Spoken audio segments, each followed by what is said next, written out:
Test one, two, test one, two. Ash.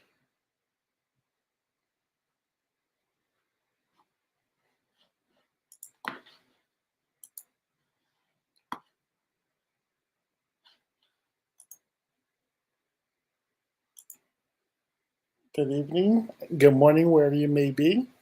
I surely hope that you can hear me live because I am not monitoring. I tried to monitor the live feed, but I may not be monitoring properly. So hopefully everyone can hear me. I do see myself on the screen, but hopefully the audio is the way it should be. This is the first live stream that we've had since that I've had since New Year's. So again, one last time, Happy New Year's. We are about 2 weeks, almost, or approaching 2 weeks into New Year, so we're way beyond that. And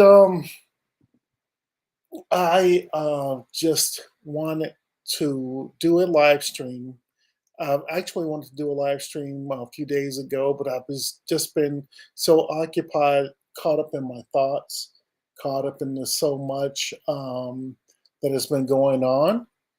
It's just a lot to unpack. So unless you're really doing this full time, it's a lot to unpack. And believe me, we have gotten off to a very um, interesting start for 2026. Something that I did not expect. And I remember as we closed out 2025, some of the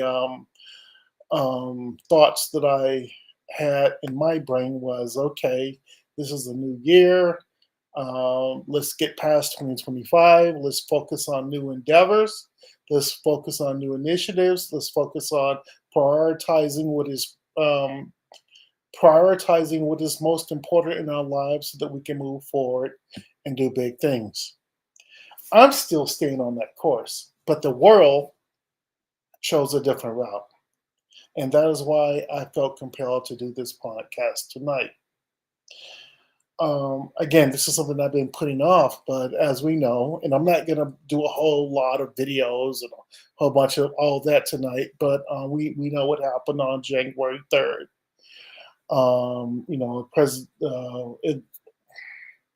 President of Venezuela was taken from his home in the middle of the morning, early morning hours, and taken to the U.S. to stand trial for a narco trafficking.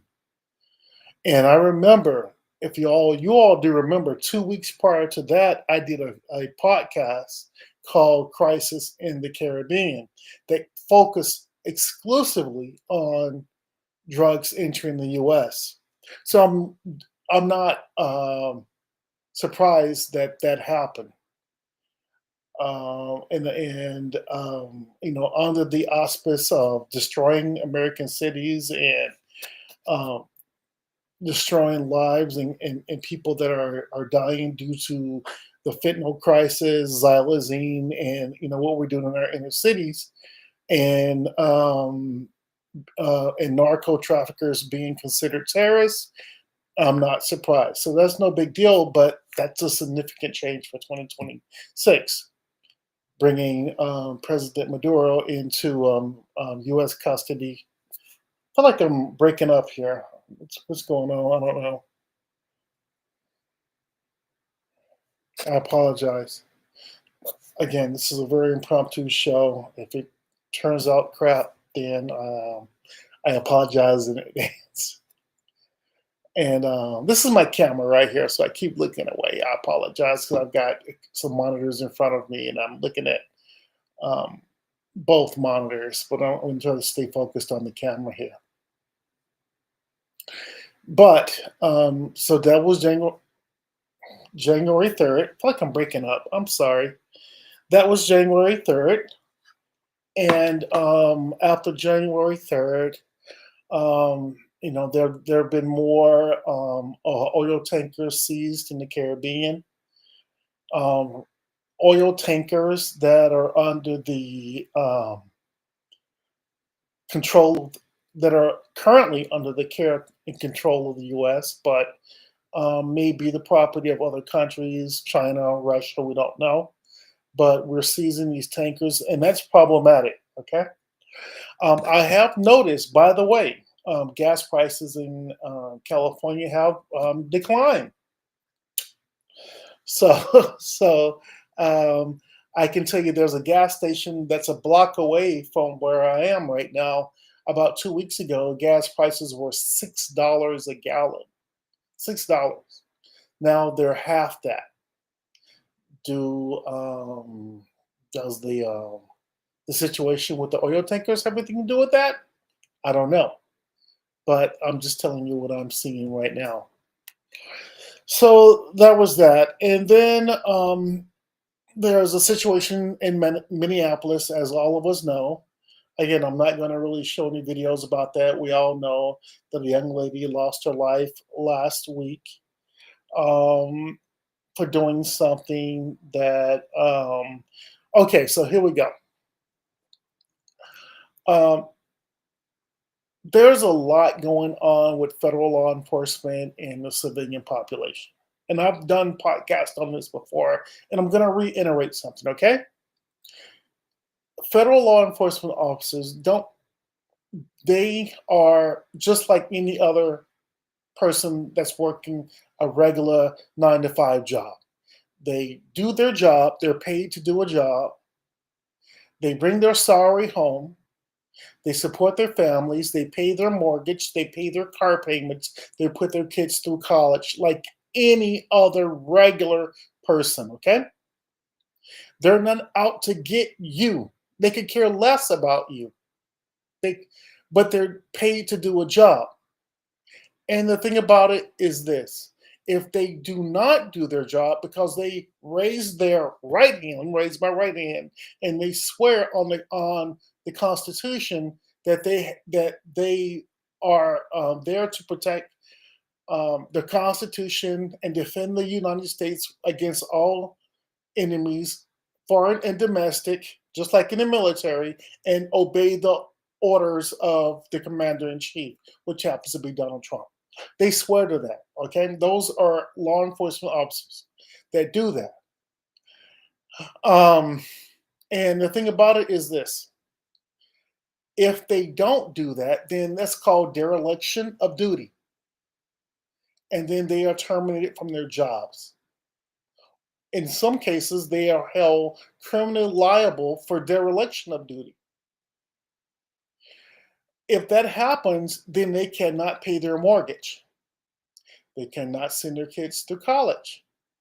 They cannot support themselves.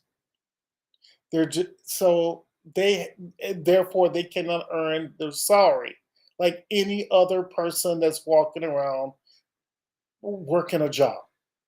They are subject to the same rules and regulations. So keep in mind that they're there to do a job. Period. They're not there to target you. So when you're out there protesting, saying, ICE, go home, ICE, leave us alone, they're there because they're asked to be there to do their job. They could care less about what you got going on in your personal life and how you got to the country, etc., etc., etc. They're there to do their job. Otherwise, they have to pay the penalty of not doing their job, just like you, if you have a job working at McDonald's or working at Stater Brothers or working wherever you work, you will get fired for not doing your job. So that's the problem that I'm seeing out here. That young lady lost her life because she decided to challenge an ordinary person that was there doing their job, and she lost her life. Here is the situation. If you have a problem with what is going on in your community, I think I indicated this before, and I'll say it one more time. Take it up with your representatives. Take it up with your governmental officials, not the line work, not the soldiers, not the not the people that are on the line that are paid to do their job.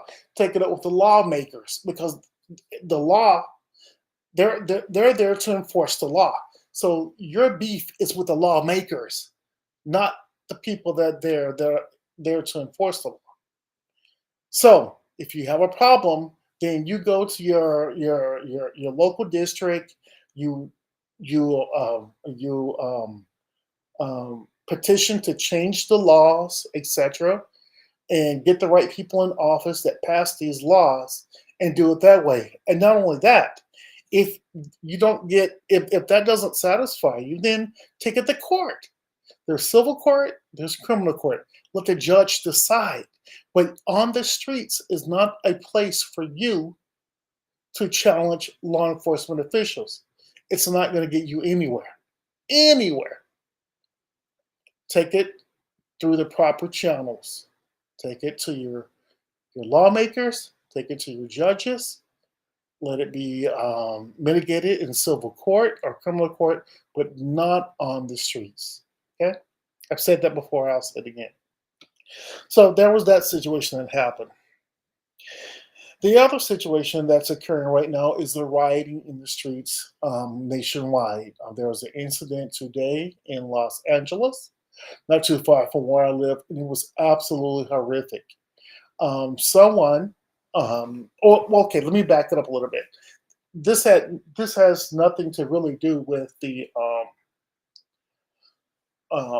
ICE situation. This has more to do with the Iranian situation. So, on top of what happened with Venezuela, on top of what happened with the Minnesota situation with ICE, there's another situation that's happening, and that is the country of Iran, formerly known as Persia, is in utter chaos and is currently, um, I would say, on its last leg. And throughout history, if you are a historian or you study history, there have been many collapses of regimes in the past, and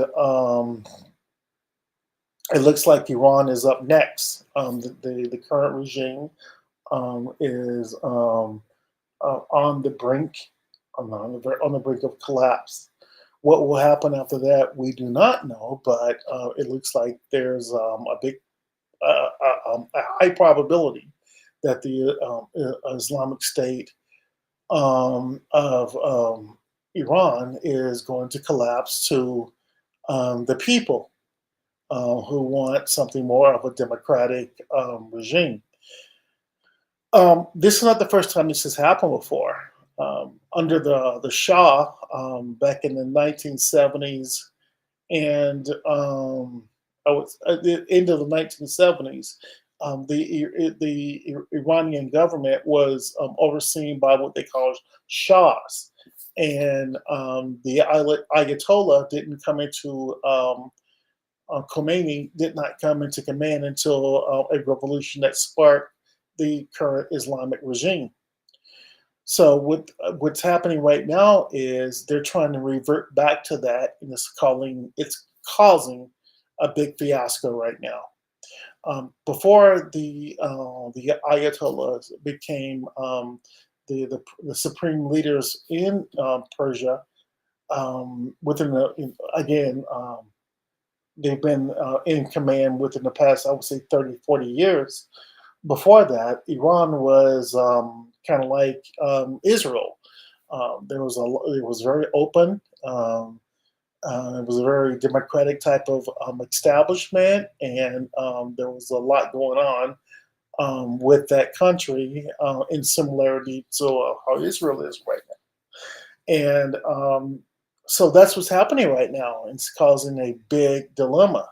So in LA today, there was a situation where there were some anti Iranian protests that were happening. These were protesters that were in favor of the transition of a new type of governing system, and someone ran a vehicle, a U-Haul truck, I believe, through a crowd, and was covered on the news, and it was absolutely horrific. But I will show you a clip of what the news covered. And again, this was about 3 o'clock today. So right now it's 11 o'clock. So it wasn't that long ago. It was about 5 hours ago or so, 5, 6, 7 hours ago. But I'm going to play a clip. But it happened today, and it was absolutely horrific. So I'm going to show you that.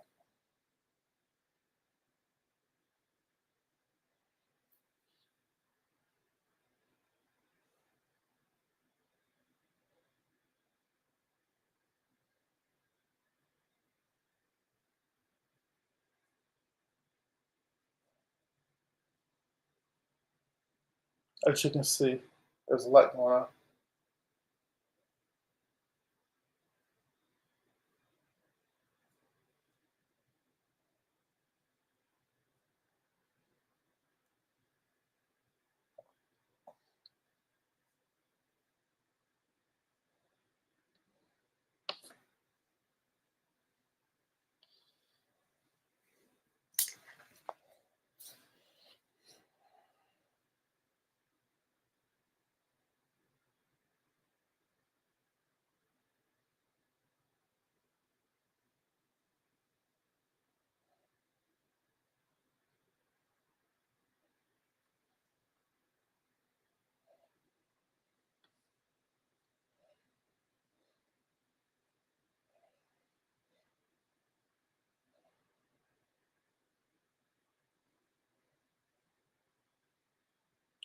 Okay, so I'm gonna switch back. You can check that out on your local social media channels on YouTube. But yeah, that happened today, and that person was taken into custody. And we'll find out more probably tomorrow or in later days. Just to give an update on some other things that are going on that I mentioned. Of course, I mentioned uh, Maduro, Venezuela. I mentioned what happened in Minnesota. I mentioned what happened with Iran. But there's some other things that are going on as well. Also in Minnesota, which prompted this huge monumental um, enforcement of federal officials in the Minnesota area involved the social services dilemma in which many daycares around the Minneapolis area were receiving benefits from the local government, local and state government, local, state, and federal government that totaled millions of dollars for child care services that didn't appear to be happening, allegedly. Some of the establishments were appeared to be closed.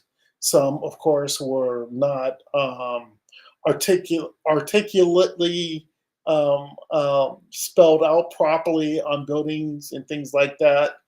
And there's a big operation going on right now to deduce exactly what happened with all the local, state, and federal funding that went towards these establishments that were specifically, in general, target towards the Somali community. So that's is what prompted this huge federal enforcement response in the Minnesota area. So that was a part of that.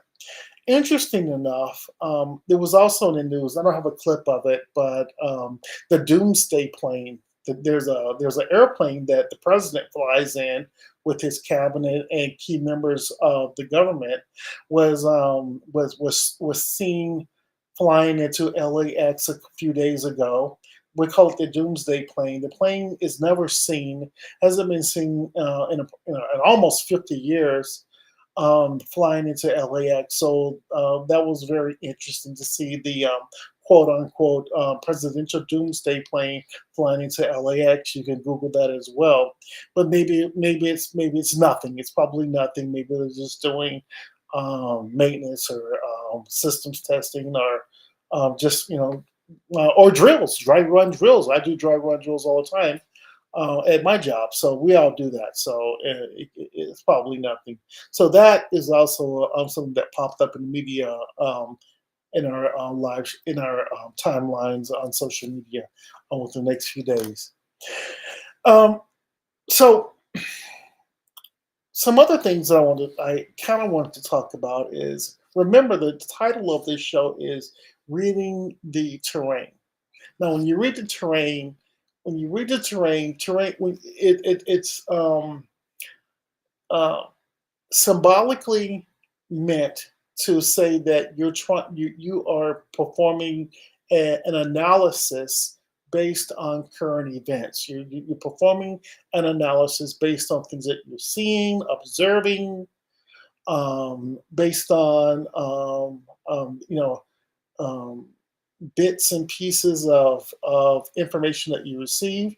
You're not prophesizing anything. You're not prophesizing anything. You're not predicting anything. You're simply reading the terrain. And so that's the name of this show. This is the part one of that, because I'm going to do a deeper dive into this reading terrain episode under the Swancentric Talks live podcast in the very near future.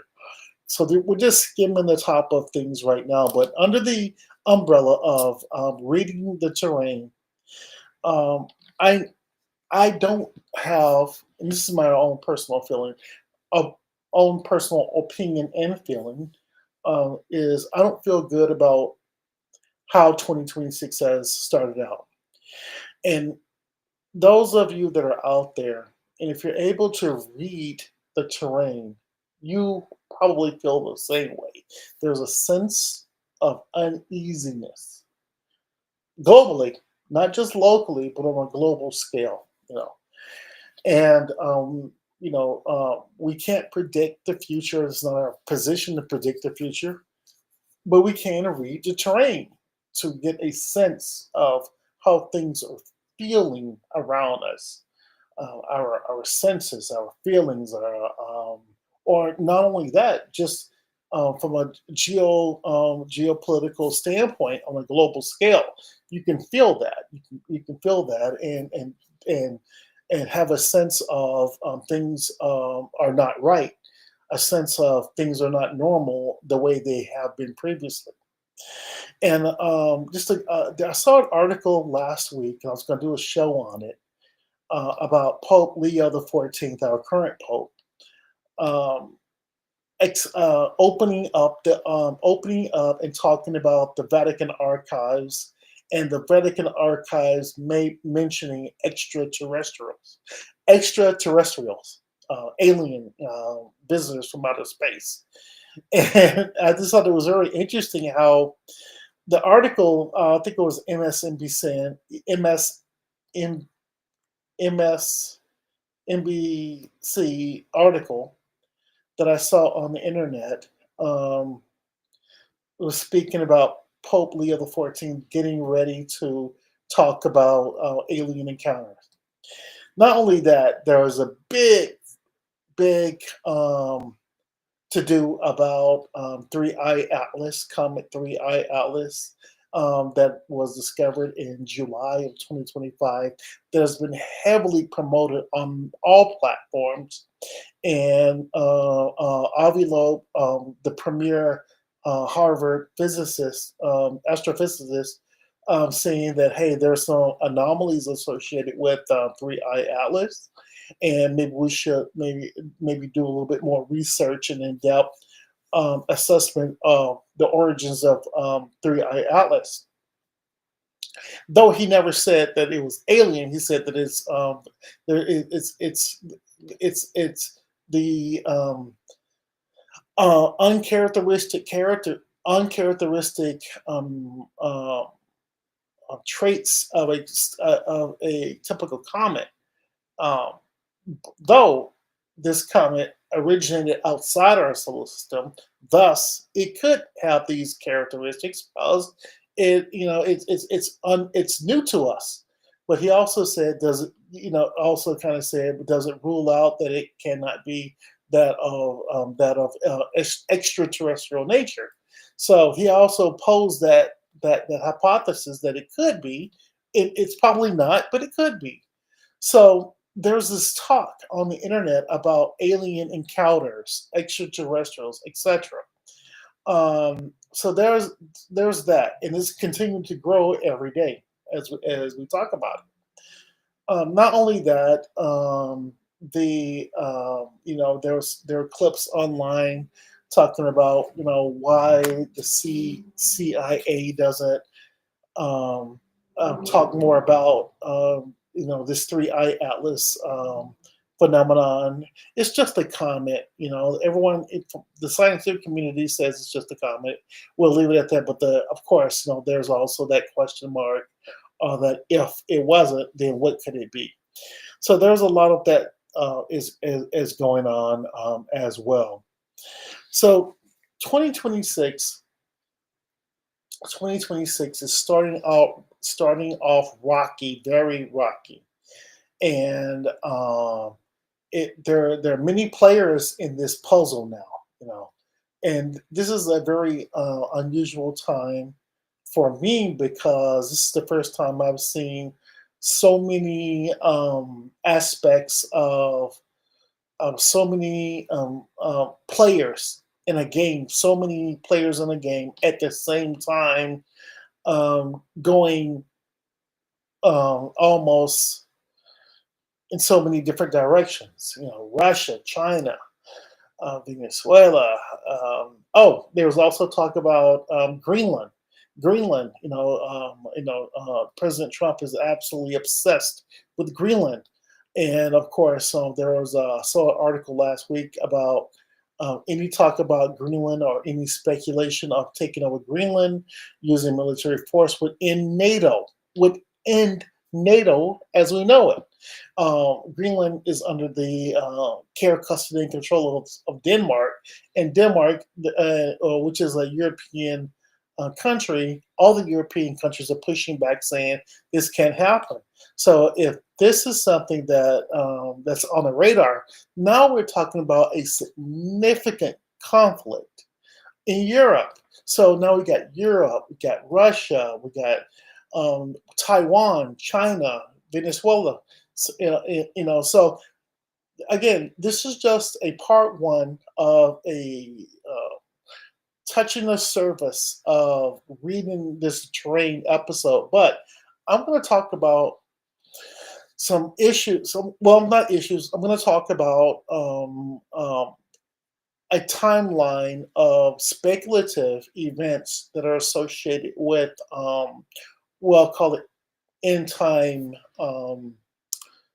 terrain reading from various theologians and things like that. I will be talking about that in the very near future. With that being said, I'm going to go ahead and call this a night. I am tired. I have to work tomorrow. I apologize if this show was a little bit shaky, a little bit bumpy. Um, some of my endeavors for Swancentric Media is to be able to be on par with a lot of the other mainstream content creators, even though I know they probably do it full time. I'm doing it not even part time, but I'm trying to get into it because I love doing this. So if you like what I do, faith in me, or you have uh,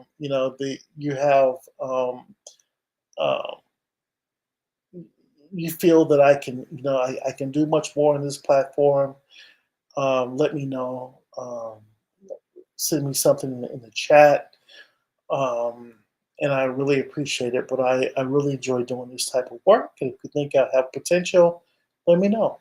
With that being said, I'm going to go ahead and close this out, and I look forward to bringing you more content in the very near future. With that being said, have a good night, have a good morning, stay safe, stay vigilant.